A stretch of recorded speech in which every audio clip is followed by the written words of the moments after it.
Hello friends, welcome my YouTube channel Vavachi. അപ്പോൾ നമ്മുടെ ചിത്രശലഭത്തിനെയൊക്കെ കണ്ടിട്ട് ഇങ്ങനെ പോയപ്പോഴത്തേക്ക് ആ തോട്ടിൽ വേറൊരു കാഴ്ചകളെ കാണാനുള്ള ഇടയുണ്ടായി കേട്ടോ. വേറൊന്നുമല്ല, വലിയൊരു തോടാണ്. തോട്ടിൻ്റെ കുറച്ച് ഭാഗത്ത് വെള്ളമുണ്ട്, കുറച്ച് ഭാഗത്ത് വെള്ളമില്ല. എന്താണെന്ന് എനിക്കറിയില്ല, പക്ഷെ കണ്ടപ്പോൾ എനിക്കതൊന്ന് വീഡിയോ എടുക്കണമെന്ന് തോന്നി. നിങ്ങൾക്കിത് കാണുമ്പോൾ തന്നെ അറിയില്ലേ, കണ്ടോ? തോട്ടിൻ്റെ പാതിയിൽ നിന്ന് പിന്നെ മുകളിലോട്ട് ഫുൾ ഇങ്ങനെ കൊച്ചു കൊച്ചു പാറകളും കല്ലുകളും ഫുൾ കാടും ഒക്കെ ആയിട്ടുള്ളൊരു ഭാഗമാണ് കേട്ടോ. അങ്ങോട്ട് വെള്ളം പിന്നെ അങ്ങോട്ടേ ഇല്ല.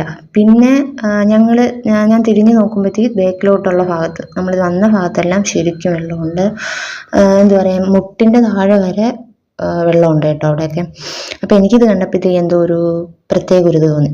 അതാ ഞാൻ വീഡിയോ എടുത്തതും പോസ്റ്റ് ചെയ്യുന്നത്. അപ്പോൾ നിങ്ങളുടെ നാട്ടിൻപുറത്തും ഇതുപോലെയുള്ള വെറൈറ്റി ആയിട്ടുള്ള കാഴ്ചകളുണ്ടെങ്കിൽ കമൻറ്റ് ചെയ്യാൻ മറക്കരുത് കേട്ടോ. പിന്നെ വീഡിയോ ഇഷ്ടപ്പെട്ട സബ്സ്ക്രൈബ് ചെയ്യാനും മറക്കരുത്. സബ്സ്ക്രൈബ് ചെയ്യുമ്പോഴത്തേക്ക് തൊട്ടടുത്തുള്ള ബെൽ ബട്ടണിൽ ഒരു ക്ലിക്കും കൂടെ ചെയ്യണം. അതാകുമ്പോൾ എൻ്റെ ഇതുപോലെയുള്ള ഓരോ വീഡിയോസും നിങ്ങൾക്ക് പിന്നെയും കാണാൻ പറ്റും. അപ്പോൾ നിങ്ങളുടെ നാട്ടിൻപുറത്തും ഇതുപോലെയുള്ള കാഴ്ചകളൊക്കെ ഉണ്ടാവുമല്ലോ. അപ്പോൾ അതൊക്കെ കമൻറ്റ് ചെയ്യാൻ മറക്കരുത്. അപ്പോൾ അടുത്ത വീഡിയോ ആയിട്ട് വീണ്ടും കാണാം. Bye bye.